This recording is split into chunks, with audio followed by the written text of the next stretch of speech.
Hello guys, আসসালামু আলাইকুম। আমরা এই মুহূর্তে আসছি চাইরাবিলের মাঝখানে। যে লোকটির কথা কিছু না পূর্বেও একটি ভিডিওতে বলেছি, ওই লোকটি হইল উনি অনেক দিন যাবত অসুস্থ। উনি আসলে জীবন জীবিকা নির্ভর করে মূলত মাছ বিক্রি করে।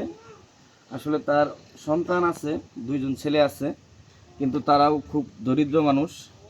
আসলে ওরা ওই যে হেল্প করব ওরকম অবস্থায় নাই, নিজেই চলতে পারে না। আর উনি অত্যন্ত একজন ভালো মনের মানুষ এবং ভদ্র মানুষ। ওনার জীবন জীবিকা নির্ভর করে মাছ বিক্রি করে। যেহেতু ওনার পাকস্থলীর ভিতরে একটি পাথর হয়েছে, সেই পাথরে ইনফেকশন হয়েছে, যার জন্য তার এই চিকিৎসাটি করতে তার পক্ষে সম্ভব হচ্ছে না।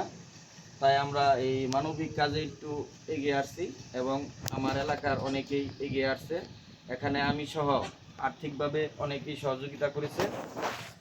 আমরা সেই সহযোগিতার সুবাদে এই জায়গায় আসছি কিছু আর্থিক সহযোগিতা করার জন্য, এবং ওনার জন্য দোয়া চাই যেন উনি আবার আগের মতো সুস্থ হয়ে ভালোভাবে তার কর্মে ফিরে যেতে পারে এবং পরিবারের দায়িত্ব নিতে পারে এবং পরিবারকে নিয়ে সুখে শান্তিতে চলতে পারে।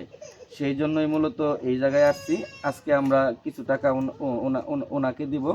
ওনাকে দিব বলতে ওনার গার্জিয়ান আছে, ওনার যারা এটার চিকিৎসার উদ্যোগ নিয়েছে, পোষণ মামা, সাথে আছে আমার বন্ধু মঞ্জু, সাথে আছে ফারদুল, হুমায়ুন চাচা, তারপরে এই রুমান। এই আমরা টাকাটা এই মুহূর্তে তুলে দিচ্ছি পোষণ মামার হাতে। টাকাটা দেবো।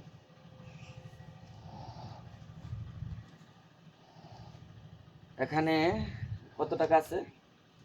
10,680 না, পরে যাবার 200 দিল, তাইলে 10,880 টাকা এখানে আমরা নিয়ে আসছি। এই টাকার মাঝখানে অনেকেরই অবদান আছে, যার যেরকম সমর্থক ওরকমভাবে সবাই দিয়েছে, কেউ কম বেশি। এই টাকাটা আমরা এই অল্প সময়ে কানেকশন করে এই জায়গায় নিয়ে আসতে পারছি। এবং এই টাকা তো আসলেও কিছু না, একটা মানুষের জীবন টাকার মাপে চলে না, কিন্তু আসলেও উনি অত্যন্ত গরিব মানুষ, যেহেতু জীবন জীবিকা নির্ভর করে একটি মাছের কর্মের উপরে। তাই ওনাকে আমরা এই ছোট্ট একটি সহযোগিতা করে ওনার বাড়িতে আসছি, এই টাকাগুলো দিয়ে যাব এবং ওনার জন্য আপনারা সবাই দোয়া করবেন যেন উনি আগের মতো ভালো থাকতে পারে। এই টাকাগুলো তুলে দিচ্ছে এই যে পোষণ মামার হাতে, ওনাদের অভিভাবক যারা এটার উদ্যোগ নিয়েছে। সবাইকে ধন্যবাদ, সবাই ভালো থাকবেন। আসসালামু আলাইকুম। আর রোগীর জন্য সবাই দোয়া করবেন, ভালো থাকবেন।